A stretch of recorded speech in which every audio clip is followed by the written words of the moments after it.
தன்னுடைய சொந்த செலவில் கட்டி எல்லாரையும் கூட்டு நிற்கிறாரு. அது மட்டும் இல்லை, நடிகர் சங்கத்துக்கு நம்ம நிறைய பேர் தேவை, நம்ம நிறைய பேர் ஒரு காட்சி 2 காட்சி அடித்தவங்களை எல்லாம் என்ன பண்ணுறாரு, அவங்களெல்லாம் கூப்பிட்டு முறைப்படி விசாரித்து அவங்களெல்லாம் அந்த சங்கத்தில் உறுப்பினராக சேர்க்குறாரு.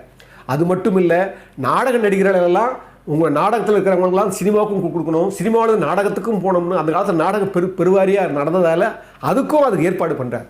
அப்படியே கொஞ்சம் கொஞ்சம் டெவலப் ஆகிட்டு வரும்போது பார்த்தீங்கன்னா எம்ஜிஆர் தான் அந்த 4 பிள்ளைகளோட ஒரு தாய் இருக்கிற மாதிரி ஒரு லட்சணை இருக்கும் நடிகர் சங்கத்தை. நான்லாம் பார்த்துருக்கேன், இப்போ இடிச்சிட்டாங்க, அது விற்க போகிறாங்க இல்லையான்னு தெரியல.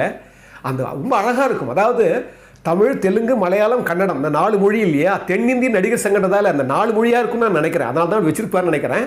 அவர் அந்த அந்த தாயை அந்த 4 குழந்தையும் அரவணைச்ச மாதிரி நின்றுட்டு இருப்பாங்க. அந்த லட்சணை தான் அந்த நடிகர் சங்கத்துக்கு லட்சணையாக வச்சார். அது மட்டும் இல்லை, அதை தன்னுடைய மோதிரத்தில், தன்னுடைய கையில் விரல் மோதிரத்தில் அந்த லட்சணை பொறிச்ச மோதிரத்தை அவர் போட்டிருந்தாராம்.